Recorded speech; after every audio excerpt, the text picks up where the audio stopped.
Hey folks, Darren with Fervent Astronomy.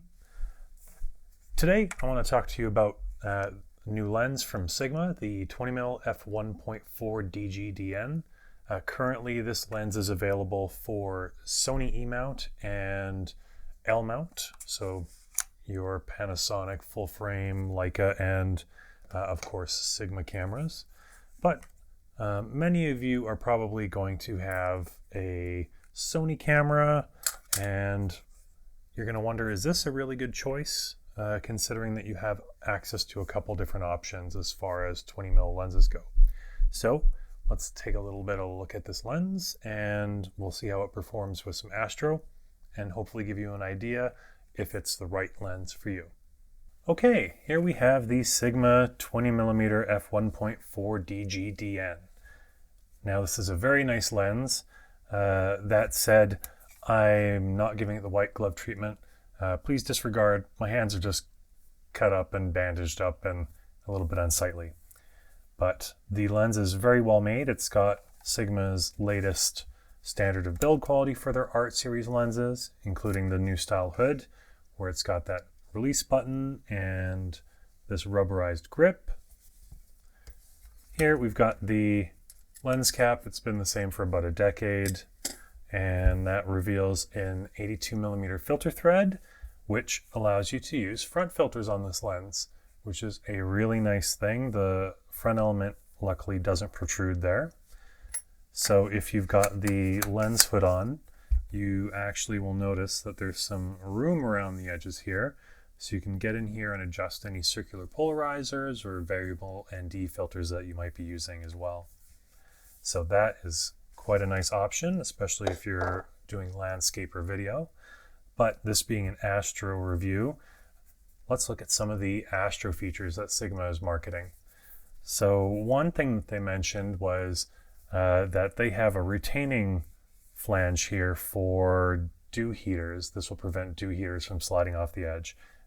Can confirm, does work, although I feel like maybe this is a little bit of serendipity.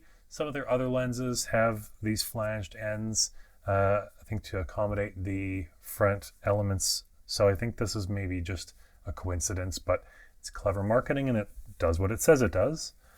We've got a few different options here, of course, for autofocus, manual focus switch, customizable button. We have our lockable aperture ring here. Because it is a manual aperture ring, you can use it either manually or in auto, and then you can also declick the aperture ring and then use it for video or however you might prefer with a declicked aperture ring. But the most important feature here from an astrophotographer's point of view, besides just having the AF/MF switch, is this manual focus lock. So when you get your focus, of course in manual focus, you can actually then lock it, and that will disengage the electronic coupling and your focus will stay where you had it. Barring some thermal expansion or contraction, nothing else will change the focus of your setup here, so that's really great. And if we look on the back element of the lens, there's actually a gel filter slot here, and this is really interesting. Usually you won't find that on a lens that already has a front filter, but if you're a photographer that uses or prefers gels, you can of course use them in the back there. And there is a slight rubber flange here around the bayonet. I don't know how useful it would be because it's quite thin, but I guess it is there. But that's enough about the outside of the lens. Let's go and see what the images it produces looks like. All right, welcome to my Lightroom. As you can see here, we've got some samples to look at. I've got two types. Top here, these are tracked. The bottom one, or untracked rather, the bottom ones here are tracked samples. Now, I'm gonna have these available for download, so check the description for a link. Please download them, pixel peep, process the raw files if you want, really give them a workout to see if this is the lens for you. But please don't enter any photo contest with these photos. Please don't misrepresent them as your own. Please don't post them anywhere. They're merely for evaluative purposes for this lens or one of these two cameras or the combination. And what are the two cameras? Well, up here we have some photos taken with the Sony Alpha 1 50 megapixel camera, and these are all 15-second exposures at ISO 500. And then on the bottom here we have the Sony A7R Mark IV, and these are all 60 or 61 second exposures, depends on when my intervalometer cut out, and 320 ISO here. Now, why am I using specifically these two ISO values? Well, it's to do with ISO invariance, and depending on when you're watching this video, I will have an explainer video up on the channel talking about ISO invariance in astrophotography. But if I haven't got around to it yet, which is unfortunately more than likely, you can head over to the review for the Sony 20mm F1.4 G lens, and I do talk about this in that video as well. So I won't retread it here, but just to kind of give you the top level, those are the two second base ISOs for those cameras. Now, these shots here were untracked. These are tracked. I use the Fornax mounts Light Track 2 to do the tracking. For an astronomy plug coming up here, we are the North American distributor of Fornax mounts, including the Light Track 2. So typically that's what I'll use, but you can use any tracker. With a 20mm lens, it's pretty wide, even for a 60 second exposure. You should be able to get good results. And it's worth noting, you'll notice that the exposures here look pretty close to the same. I did go through here ahead of time and try and match the exposures to this first image taken at 1.4, but I haven't applied any profile corrections, any chromatic aberration removal, anything like that. I merely just boosted the gain to give us a look as we flip through them. But let's start here. This is with the Alpha 1 50 megapixels, F1.4 15-second exposure untracked. And let's just pop into the middle here, and the first thing you're going to notice is that there are some star trails happening. This is a 15-second exposure, but it's a really high-resolution camera, so it's going to be pretty unforgiving, and it's going to show every little bit of detail here, including the star trails. If you're using A7S or an A7 III or even probably an A7 IV, those lower megapixel bodies will mask some of this. So here we have about 3 radii worth of star trail, and that means that if we wanted round stars, we'd have to come down here and do 5-second exposures, which even at f1.4 might not be enough. But because of these star trails, they actually do a good job of masking a lot of the aberrations. Here you can see star trails, but not a lot else besides some chromatic aberration. So here, this purple fringing is chromatic aberration, and luckily this can be removed in post. Although there's some that I had noticed where, as you can see here, it's a bit more red, and the purples and blues are easier to remove than the reds. But that said, this is actually not a bad result for an untracked shot, because you're never going to be looking at it at 400%. You're going to be at 100% most likely, or someone's going to be looking at it on a mobile device and possibly on social media where it's been compressed up the wazoo. So you know what? This is actually not too bothersome. I would be totally comfortable doing 15-second exposures for art purposes because you get a decent result at any realistic viewing distance, and it helps mask some of those aberrations, and I'll show you that here in a second. One thing we can see here is vignetting. Quite a lot of vignetting at f1.4, and we'll just flip through the apertures here, virtually stop down, and we'll see what happens. So this is f1.4, 1.6, 1.8, and 1.2. And you can see here at at f2, sorry. And you can see that the vignetting really has cleared up a lot. 2.2, 2.5, 2.8. Now, one thing that is occurring here, even though it probably doesn't look like it, is there is some barrel distortion in the middle, and I believe it's rimmed by some pin cushion distortion, or maybe just less extreme barrel distortion. When we apply some corrections later, we'll see how that affects things. But overall, with an f1.4 lens, 20mm, you know what? That's pretty good.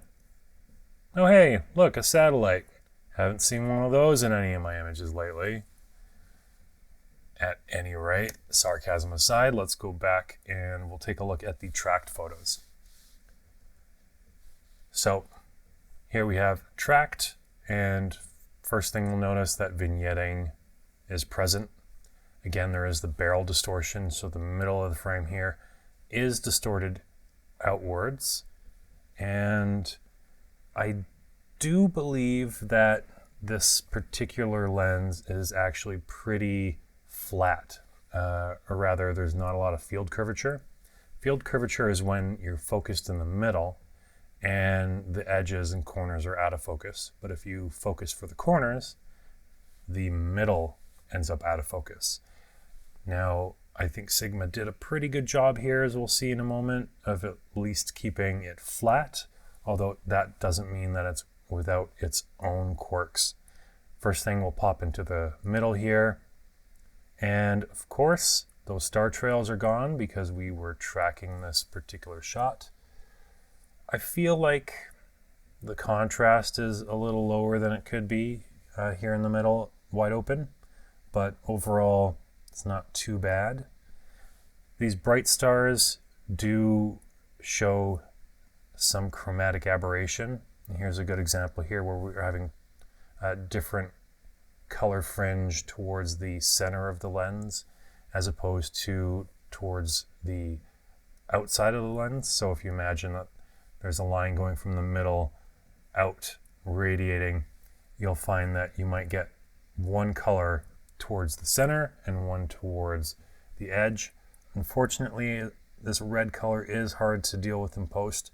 The purple and the blues, they clean up pretty easily just with the eyedropper tool in Lightroom at the very least. But we'll take a look at that in a little bit as well. And here we can see all the dimmer stars. They're not quite round, and you might be wondering what's going on here if you're not familiar with this.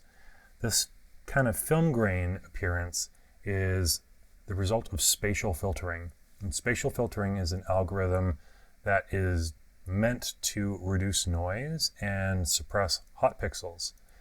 And various manufacturers have used various versions of this over the years. Nikon had a version at one point that caused some issues. Sony has used different versions here.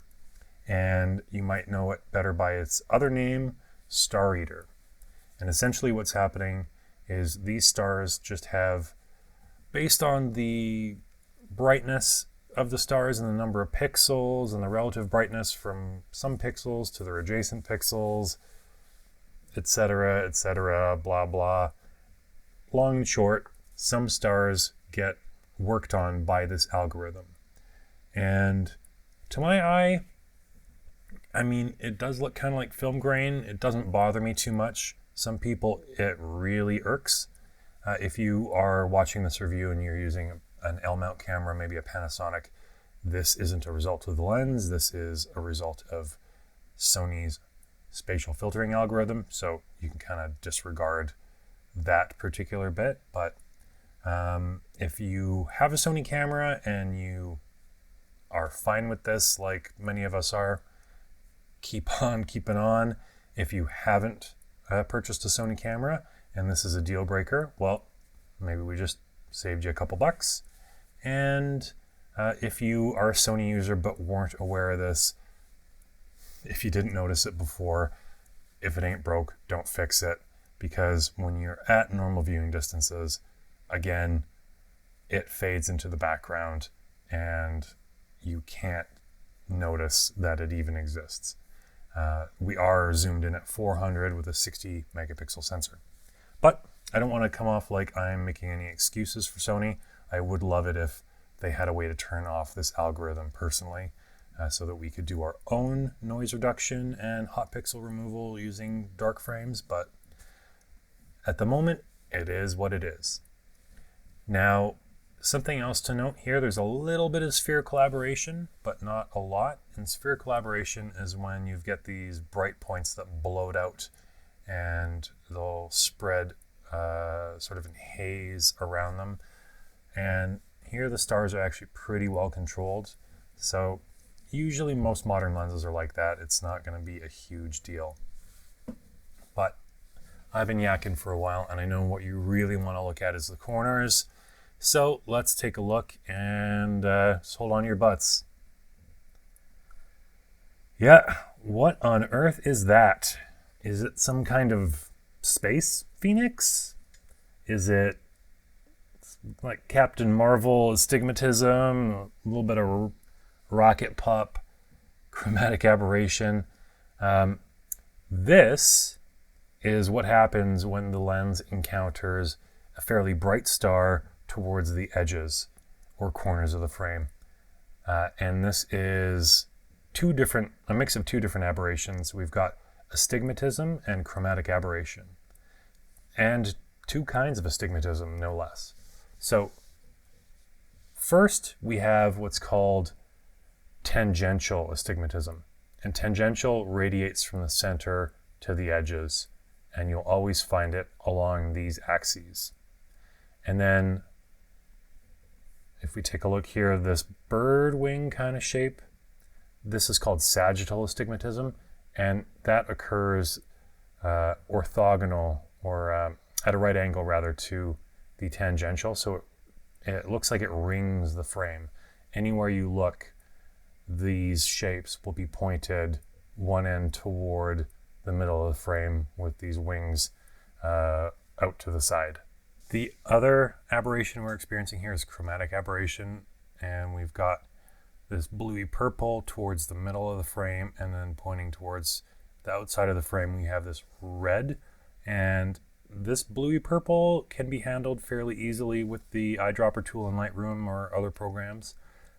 The red, I wasn't as successful getting rid of it, but to be perfectly blunt, these, and there's another one down here that's really bad. This kind of looks like a Star Fox R-wing, not to date myself too much. These you're probably better off just removing entirely and replacing, or cleaning up into a circle shape, if that isn't against your personal moral ethos. Because for that particular issue, there's only gonna probably be about maybe a dozen or so stars in the frame at any one time that are gonna be that bad, because they do have to be at a certain magnitude before they really spread their wings and fly like these ones. I took a look around previously, and if it's like a magnitude star of like 1 or 2, they'll definitely show up as such, but there's not so many bright stars in any one frame, and once it's past a certain point, it's vastly diminished. Here you can see this star is moderately bright, and it's got wings, but not as bad. And then if you look at these stars, which are a little more typical of what you'll find, they do, here at 400%, visibly have a little hazy bit of astigmatism in both axes. But once we zoom out here, I mean, your eye can't resolve those most likely as anything other than round. Although this one here, there's visibly something going on there.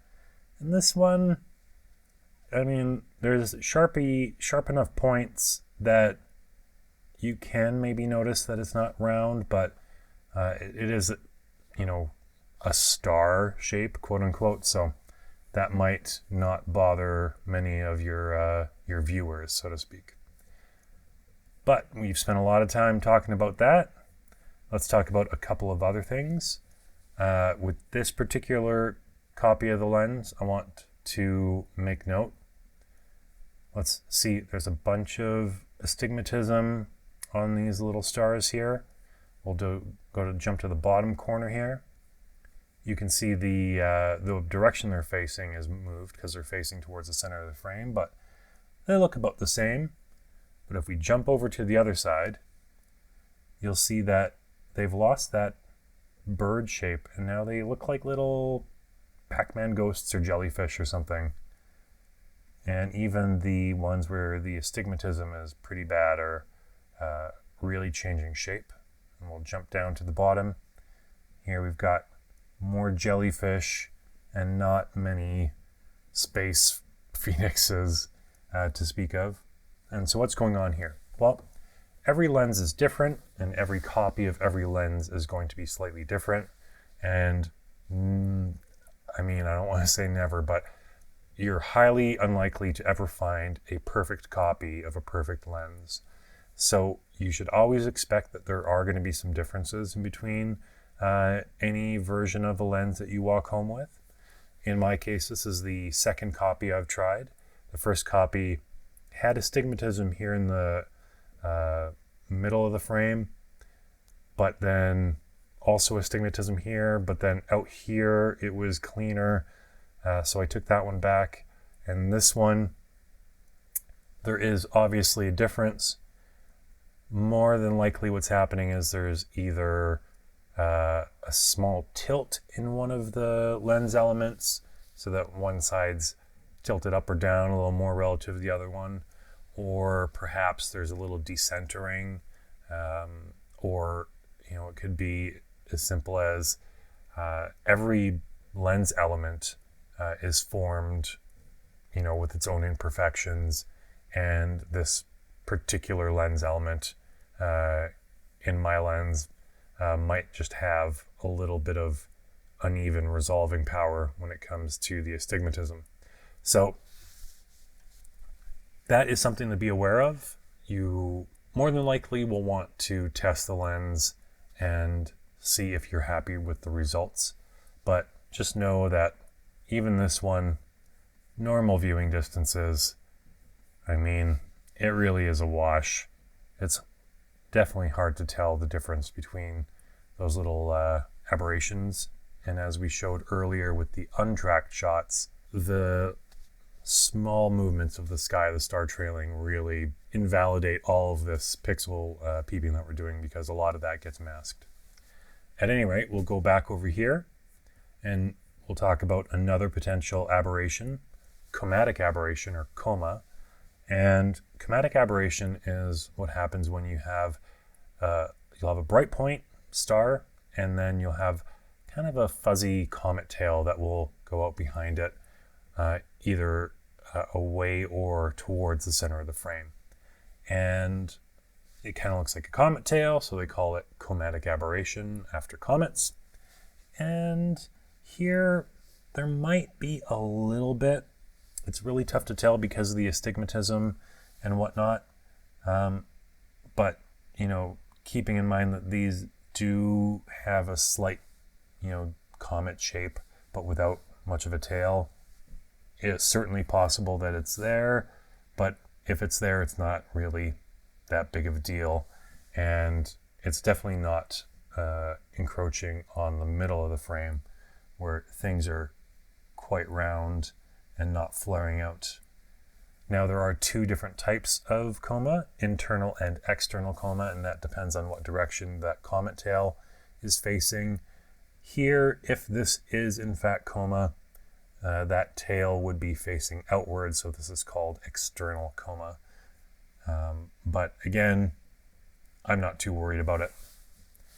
And again, as we mentioned earlier, if you look in the middle of the frame, and then at the edge, the stars are, relatively the same size.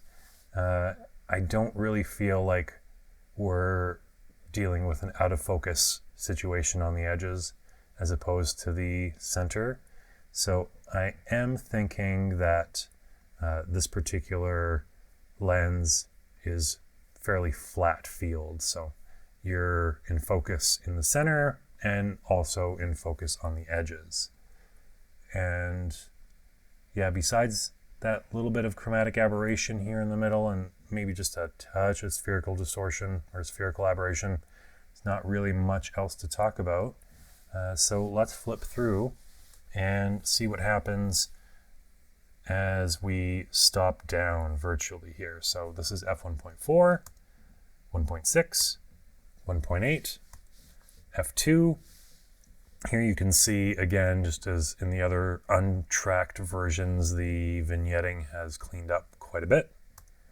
2.2, 2.5, and 2.8. And let's go here. Let's take a look at our little space phoenix and see what happens as we stop down. So this is 1.4, 1.6, 1.8, f2. So at f2 here, the shape of the sagittal astigmatism changes. You can see we're losing that curve. It almost looks like the bird's flapping its wings through space. But here, this is definitely, I guess, more pleasing to my eye anyway. It's a little more starburst and a little less starbird. But as we go down here to 2.2, you'll notice that the sagittal astigmatism is resolving, but the tangential really isn't as much. That's fairly typical.